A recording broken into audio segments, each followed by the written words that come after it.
excellent. I want to ask you a question, and I want you to see if you can think of an honest answer.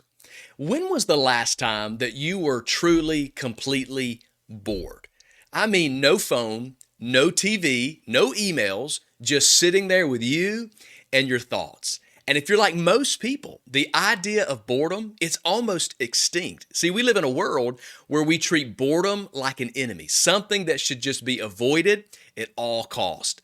But here's the twist. Boredom may actually be something good for you. And I know what you're thinking, that sounds crazy. But today, I want to talk about why boredom isn't something to escape. It's actually something that can boost your creativity.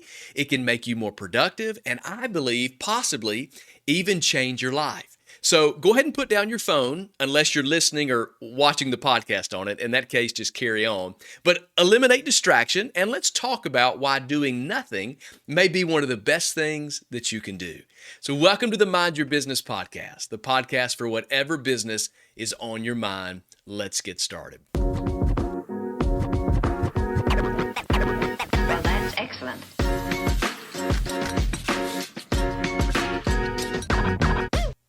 Well, thank you for joining me for another episode of the Mind Your Business podcast. I want to sincerely say thank you to every single one of you who watch, listen, tune in, and are a part of growing with me. I really appreciate you being a part of this growth journey. And if this brings value to your life, as always, do me a favor, like, subscribe, share, leave a review, share this with some people that you think would help, because this helps add as much value to as many people as possible. Now, on our last episode, we talked about how to overcome burnout. So if you missed it, go back and check out that episode, because many of us are on the brink or already burned out. It means we've done too much. We've maximized our life with too many things. So this week, I want to talk about the exact opposite end of the spectrum. I want to go to the opposite side, and I want to talk about boredom, because I wonder this personally, and I want to ask you, why do we hate boredom so much? Think about it. If you observe a child from childhood, kids hate to be bored. One of the things that's always fascinating to me with kids especially is right after the holidays, right after Christmas, when the kids have waited for this big day. They've asked Santa, come on, for all the stuff. They've had their list. Santa comes, leaves it under the tree. Everything is unwrapped. They've received all the toys and excitement that they had been waiting on. And yet a day after, on December 26th, they will be sitting there staring at a wall, and you can say, "What is wrong with you?" And they will utter those famous words, "I am bored." But as much as that perplexes me as an adult, I understand that we do the same thing. Now, you may not recognize it. You may be going, "I cannot remember the last time that I was bored." But think about when you're waiting in line, or you're sitting in traffic, or even when you go to the restroom. What is it that you do every single time? I'll wait. Just think. You already know. You grab your phone every single time. It's because we don't like to be bored. There have been so many studies of people tracking how our phones are actually a barrier to our boredom. We have taken our phones to fill all of those empty moments of our life, so we never reach boredom. Did you know that the average person actually checks their cell phone 150 times a day? 75% of us can't even go to the bathroom without taking our phones with us. I mean, what would we do? Think about it. What would we do with ourselves if we weren't occupying our brain all of the time? See, this just means that every few minutes, we're reaching for some form of entertainment, whether it's scrolling through TikTok or checking emails or rereading that one text like it's going to speed up the other person's response. Why do we do this? It's because our brains hate being unoccupied. In fact, there was a study where researchers actually put people in a room with nothing to do. They let these people sit there until they reached boredom. However, they had supplied one button right on the table, and if the person were to press the button, it would deliver just a mild electric shock. And this is the crazy thing about what they found. Some people chose to shock themselves rather than to sit there in silence with nothing to do.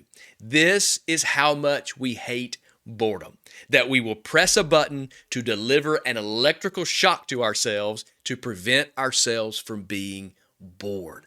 But the question that I want to explore is this. What if we've gotten it all wrong? What if boredom isn't something to avoid, but something to embrace? What if boredom was something that could actually make us better? So I want to look at three areas that I believe boredom can actually impact in a positive way. Those are creativity, problem solving, and motivation. So let's talk about our creativity first. Believe it or not, some of the greatest ideas in history came from moments of boredom. Things that have been done in history, things that have been invented, ideas, concepts that have been birthed to life simply because of boredom. You've probably heard the story of Isaac Newton and the apple, right? The guy's just literally sitting under a tree, just hanging out, sees an apple fall and thinks, well, why did that happen? And then boom, we have gravity. Or Albert Einstein, he used to let his mind wander and play around with what was called thought experiments, where his brain just took off and thought for itself. And that led to some of the biggest scientific breakthroughs we've ever had. And my personal favorite, did you know that the idea of the Post-it note came from a scientist who was just daydreaming about glue? He was daydreaming about glue that wasn't very strong. And today, we use Post-it notes for everything. In my office, I have Post-it notes everywhere. Some of you put Post-it notes on your lunch and put it in the refrigerator, and you write on that little Post-it note that says, if you didn't put it here, then it's not yours. The Post-it note, born out of boredom.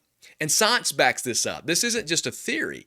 See, one particular study found that when people are bored, their brains go into default mode network, DMN, which is just a fancy way of saying that our brains start making unexpected connections. So it's like if your mind was cleaning out the junk drawer in your house and then suddenly found an old gift card with money on it. It didn't know it was there. It wasn't looking for it. But when your brain has an opportunity to explore, oftentimes it finds things that you didn't know was there. In short, boredom creates a space for brilliance. It helps you with creativity. And number two, it helps you with problem solving. Have you ever had a great idea in the shower? Most of you wouldn't talk about it, but you have. Or maybe you were driving in your car, you were going for a walk, and then suddenly you figured out a solution to a problem that maybe you'd been stuck on for days. To me, this usually happens when I'm in the gym or I'm laying and just trying to fall asleep at night. And the reason that this happens is because when you stop actively thinking about the problem, your subconscious keeps working on it. In other words, it's like your brain's version of a slow cooker. Just because you're not looking at it doesn't mean that it's not doing its thing, that it's not working. So when you disconnect and you let your brain take over, your brain can actually engage in brand new ways. Companies like Google, they have actually built this into their work culture. See, they give employees what's called 20% time. And this basically just is time to work on whatever creative ideas that they want. They have 20% of their time that they have allotted to let their brain take over in creative ways, problem solve. YouTube, Gmail, and even Google Maps all came out of this very concept. So the takeaway here is that if you're stuck on a problem, don't force it. So if you're working in problem solving and you're trying to keep your brain busy, searching for, trying to uncover the solution, just step away from it. Let your mind wander. Let boredom just take over and let it do its job. And then number three is motivation. This is another area that I truly believe boredom can actually help you. It can actually motivate you when you are bored and it kicks in. It can actually become a motivator. So let me ask you this. Have you ever noticed that maybe when you're really bored, those moments where there's nothing going on, and you just suddenly start thinking about like the big stuff of life? You've asked yourself, am I at the right job? Should I start that side hustle? Is this the time that I should be doing that? Should I take that risk right now? Or why did I ever give up playing that instrument? See, this is because boredom is your brain's way of saying, hey, I need something more meaningful. It's like a built-in life audit. So if you're constantly feeling bored at work, maybe it's time to learn a new skill or take on a new project, or even, let's be real, maybe it's time to find a new job. Boredom isn't just annoying, it's a signal that something needs to change. Boredom can be motivational. So my question in exploring the boredom and is it good for us is something that I hope you're starting to question for yourself and wonder, wow, could I actually use a little more boredom in my life? Because the ultimate question is, how do we use boredom to work for us instead of against us? Instead of wasting our time throwing our mind into useless places, I want to offer 4 ideas that I think we can employ in our life and use boredom to our benefit. And so here's the first thing I would tell you to do with your boredom or to maximize it and use it for yourself is to schedule nothing time. Schedule nothing time. Now, I know this sounds backwards. This sounds like the reason that you're bored is because you have nothing to do. But I'm talking about intentional nothing time. See, I'm challenging you to do this. Take 10 to 15 minutes and do absolutely nothing. 10 to 15 minutes, disconnect, no phone, no TV, no music, and no productivity. And I get it. It's going to feel weird at first. You're going to feel super awkward. Your brain's going to start screaming at you. What are we doing here? Grab your phone, check your notifications, go do something productive because we have trained our brains not to enter the place of boredom. But if you push through, you'll notice something really amazing begins to happen. Around minute 4 or 5, your mind will start taking over and it begins thinking for itself. You may start thinking about a creative idea, or you may think about a problem that you need to solve, or even just something funny that happened years ago that you'll find is coming to the forefront of your brain. And when this happens, you've allowed space, opportunity for your brain just to do what your brain does. It can begin connecting dots, it can begin organizing thoughts, and it can begin sparking brand new thoughts and ideas. See, we talked about it earlier, that some of history's biggest breakthroughs, they all came from boredom. Newton, gravity, bored under a tree. Einstein's thought experiments, bored while working at a desk. Did you know the invention of Velcro? A guy was literally just walking his dog and noticed burrs sticking to the dog's fur. And now today we have Velcro just out of a moment of boredom. Boredom leads to breakthroughs, but you have to give yourself the space for it. So challenge yourself, maybe this week, 10 minutes a day for a week, just sitting in silence and just see what happens. I know you're thinking there's nothing in me that wants to do that. There's no way I can do it. But challenge yourself to give yourself some space to let your brain do what it does best. The second thing I would tell you with boredom, to embrace it and use it, is to limit distractions. Limit distractions. Now, this is going to be one of the most challenging things for most of us to do because the number one distraction that we have is what? You guessed it. It's our phones. Now, I'm not here to tell you to go live in a cabin in the woods and give up technology forever. I'm not saying that our phones or technology is the enemy. But what I am saying is that we need to be intentional about when and where we let our devices take over our lives. We talk to our kids about this. You're on the phone too much. You're on the devices too much. Put them down. Well, adults, we need to do the same thing. So here's the challenge. Pick one daily activity where you normally reach for your phone and don't do it. Whatever you would find yourself doing, where you would maybe almost enter a space of boredom, but you grab that phone to prevent that from happening, just don't do it. For example, when we're waiting in line, just stand there. When most of us wait in line for something, what are we doing? We're scrolling. You watch people. When they're sitting in their car with nowhere to go in traffic, what are we doing? We're scrolling our phones. When you're eating lunch, if you eat lunch alone, most people scrolling their phone. Don't scroll, just enjoy your food. And then come on, many people watch them leaving the office, walking to the car. They're checking the email, they're watching their notifications. Don't do it. Put your phone in your pocket and just take in the moment. We don't need to feel every single moment of boredom with our phones. In fact, when we put our phones down, we actually start noticing more about the world around us. We connect with what's happening in the world around us. So try this. Create one tech-free zone in your day. because this will help you limit how often you actually pick up that distraction. And again, it's not that the technology is the enemy, but you want to embrace a moment of boredom so that you can become more creative, so that you can become more productive. So create a tech-free zone just to help make it easier to do that. So maybe it's your morning time. Most people reach for their phone the first thing they do when they wake up in the morning. So maybe for the first 15 minutes after you wake up, just know it's a phone-free zone. I'm going to wake up. I'm going to let my mind settle in the day. I'm just going to go with the morning, and I'm not going to fill my brain with something right from the start. Maybe it's at dinner time. Maybe at the dinner table. Don't bring your phone. Whatever it is, just pick one place where your phone doesn't come with you. And I know this sounds small, but it's powerful. And your brain will start to rewire itself to be more observant.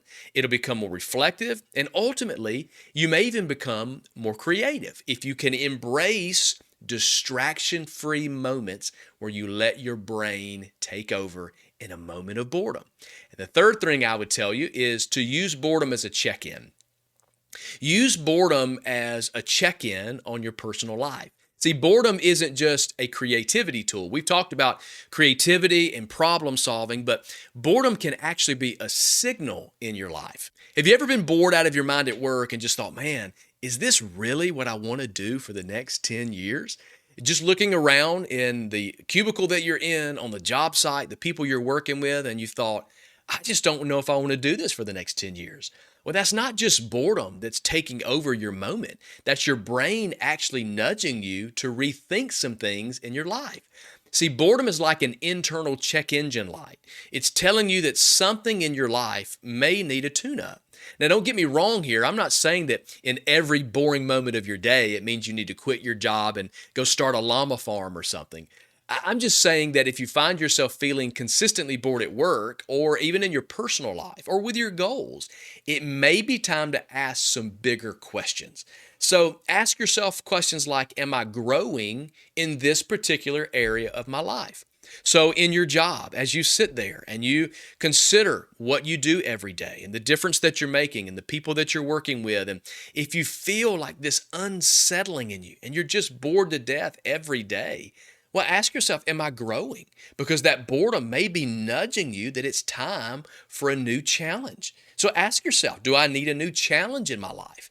Do I need to try to do something that I've never done before? Or even what's something that you've always wanted to try, but you never made time for? You never let yourself reach the place of boredom so that you could go try something new.